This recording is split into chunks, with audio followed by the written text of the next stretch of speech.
This channel does not promote or encourage any illegal activities. All contents provided by this channel is meant for educational purpose only. आज हम बात करेंगे 3 ऐसे saving bank account की जिनमें आपको कोई मिनिमम बैलेंस मेंटेन करने की जरूरत नहीं पड़ती। Zero balance saving bank account का मतलब ही यही होता है कि अगर आप अपने बैंक में कोई भी पैसे या कोई भी मिनिमम बैलेंस मेंटेन ना करो तो बैंक आपके ऊपर कोई चार्जेस नहीं लगाएगा। सबसे पहले बात करते हैं Kotak 811 zero balance saving account की। कोई मिनिमम बैलेंस मेंटेन नहीं करना। इंटरेस्ट रेट आपको यहाँ पे मिलता है 3.50% पर एनम, जो पैसा आपके बैंक अकाउंट में उस पे। एफडी अगर आप करवाते हो तो एफडी पे आपको इंटरेस्ट रेट मिलता है 1 साल की एफडी पे 7.10%। अगर 390 दिन यानी कि 1 साल 25 दिन की एफडी आप करवाते हो तो आपको इंटरेस्ट रेट मिलता है 7.20%।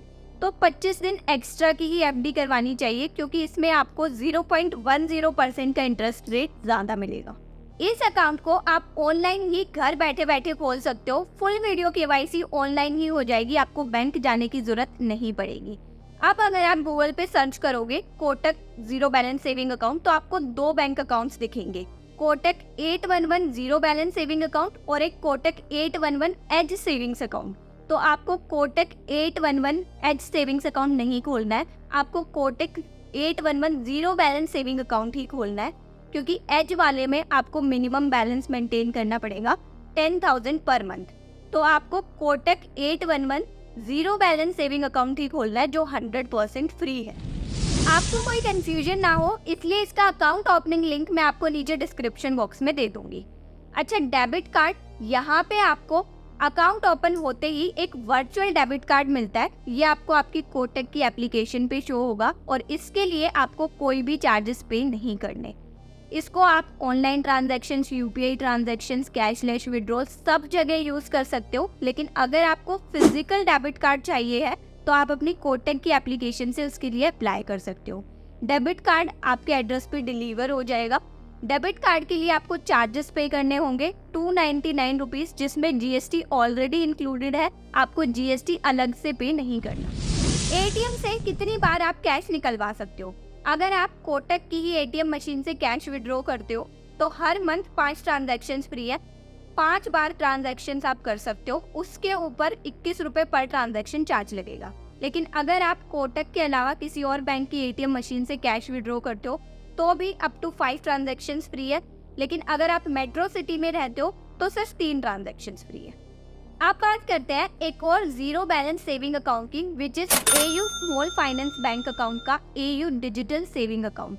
इसकी एडवर्टीजमेंट अगर आप देखोगे तो आपको कुछ ऐसा दिखेगा, 7.25% पर एनम इंटरेस्ट पे आउट। लेकिन क्या सच में 7.25% इंटरेस्ट रेट आपको मिलता है? इसकी पूरी बाइफर्केशन है। अगर आपका बैंक बैलेंस 1 करोड़ से 5 करोड़ के बीच में है तो आपको 7.25% का इंटरेस्ट मिलेगा। अगर आपका बैलेंस 1 लाख से कम है तो आपको 3.50% इंटरेस्ट रेट मिलेगा। अगर 1 से 10 लाख के बीच में आपका बैंक बैलेंस है तो 5% इंटरेस्ट रेट मिलेगा। मान लो आपके अकाउंट में 3 लाख रुपए हैं तो ऐसा नहीं है कि आपको पूरे 3 लाख के ऊपर 5% मिलेगा। पहले 1 लाख पे 3.50% मिलेगा और फिर बचे हुए 2 लाख पे 5% इंटरेस्ट मिलेगा। एफडी की अगर हम बात करें, 365 डेज की एफडी अगर आप करवाते हो यानी 1 साल की एफडी पे आपको इंटरेस्ट रेट मिलता है 6.75%। अगर 1 साल प्लस 1 दिन यानी 366 डेज की एफडी अगर आप करवाते हो तो आपको इंटरेस्ट रेट मिलता है 7.75%। डेबिट कार्ड की फीस यहाँ पर आपको पे करनी पड़ती है 150 रुपीज प्लस जीएसटी यानी total 177 rupees. AU digital saving account में वर्चुअल डेबिट कार्ड का ऑप्शन आपको नहीं मिलता है। वर्चुअल डेबिट कार्ड सिर्फ कोटक बैंक ही प्रोवाइड करते हैं।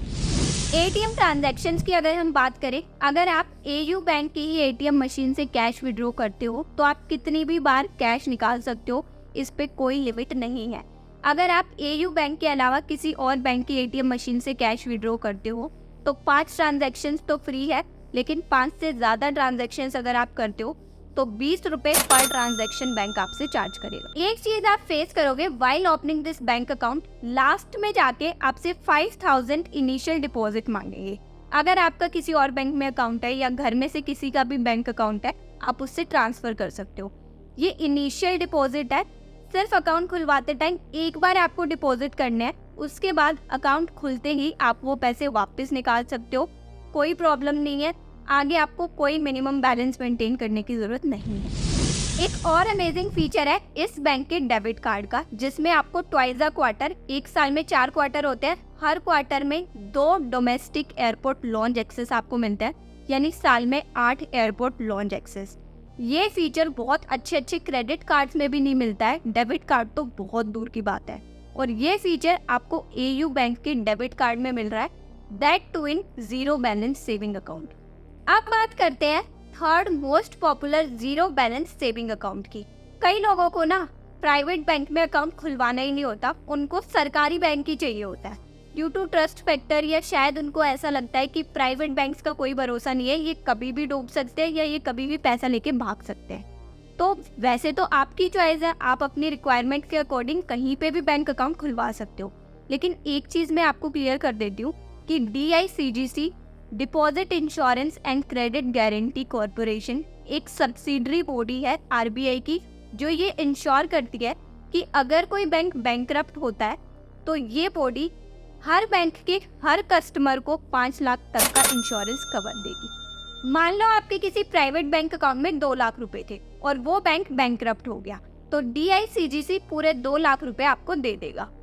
मान लो किसी बैंक अकाउंट में आपके 6 लाख रुपए थे और वो बैंक बैंकरप्ट हो गया, तो इस केस में DICGC आपको सिर्फ 5 लाख रुपए देगा, बाकी के 1 लाख रुपए आपका लॉस है। अब लेट्स अज्यूम किसी 2 प्राइवेट बैंक्स में आपके बैंक अकाउंट्स थे और दोनों बैंक ही डूब गए। बहुत ही हाइपोथेटिकल एग्जांपल है, बट लेट्स अज्यूम जिसमें से एक बैंक अकाउंट में आपके 4 लाख रुपए थे और दूसरे बैंक अकाउंट में 3 लाख रुपए थे।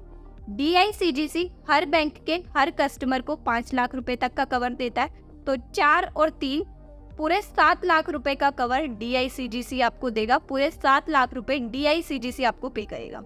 Also no doubt private banks की सर्विसेज गवर्नमेंट बैंक से ज़्यादा अच्छी होती है, but there are some other reasons also, जैसे कुछ गवर्नमेंट स्कीम्स होती है, कुछ कंसेशनल रेट्स पे MSME स्कीम्स होती है, जिनमें अगर आपका किसी गवर्नमेंट बैंक में अकाउंट है तो उन स्कीम्स को अवेल करना ज़्यादा इजी हो जाता है। On this note let's discuss SBI zero balance saving account. SBI के 2 जीरो बैलेंस सेविंग अकाउंट है, एक का नाम है SBI Insta plus saving account और एक का नाम है SBI डिजिटल सेविंग अकाउंट। दोनों में कोई भी डिफरेंस नहीं है। आपको क्या करना है, आपको इनका कोई भी अकाउंट ओपनिंग लिंक नहीं मिलेगा, आपको प्ले स्टोर पे जाके SBI की योनो एप्लीकेशन डाउनलोड कर लेनी है। जैसे ही आप उसे इंस्टॉल करके ओपन करोगे तो आपसे वो स्टार्टिंग में ही पूछेगा कि आपको अकाउंट कैसे खोलना है, आपको घर बैठे बैठे ऑनलाइन ही अकाउंट खोलना है या फिर ब्रांच जाके अकाउंट खोलना है। जो अकाउंट आपको ब्रांच जाके खोलना है उसका नाम है SBI डिजिटल सेविंग अकाउंट, और जो अकाउंट आपको घर बैठे बैठे ऑनलाइन ही खोलना है उसका नाम है SBI Insta plus saving account. दोनों में कोई भी डिफरेंस नहीं है, दोनों जीरो बैलेंस सेविंग अकाउंट है, दोनों का अकाउंट ओपनिंग प्रोसेस भी सेम है। योनो एप्लीकेशन में दोनों में सेम डिटेल्स ही भरनी है, बस जो SBI डिजिटल सेविंग अकाउंट है उसमें लास्ट में जाके एक रेफरेंस नंबर जनरेट हो जाएगा जो आपको बैंक में लेके जाना है, और बैंक वाले आपकी फुल वीडियो KYC कर देंगे और 2 मिनट में अकाउंट खुल जाएगा। SBI Insta plus saving account आपका ऑनलाइन ही घर बैठे बैठे ही खुल जाएगा, उसमें आपको बैंक जाने की जरूरत नहीं है। एक इम्पॉर्टेंट चीज मैं आपको बता देती हूँ, SBI में अकाउंट खुलवाने के लिए आपके नाम के साथ आपका लास्ट नेम भी होना चाहिए। कई लोगों के आधार कार्ड में सिर्फ फर्स्ट नेम होता है, तो ऐसे केस में SBI में आपका अकाउंट नहीं खुल पाएगा। SBI आपके बैंक बैलेंस पे आपको इंटरेस्ट प्रोवाइड करता है 2.70% पर एनम, और FD पे आपको इंटरेस्ट मिलता है 1 साल की FD करवाने पे 6.80%। SBI के डेबिट कार्ड की फीस है 125 रुपीज प्लस GST, यानी टोटल 147.5%। ये थे 3 best zero balance saving account. आप अपने रिक्वायरमेंट के अकॉर्डिंग किसी में भी अपना जीरो बैलेंस सेविंग अकाउंट खोल सकते हो। Stay connected, stay healthy and stay happy.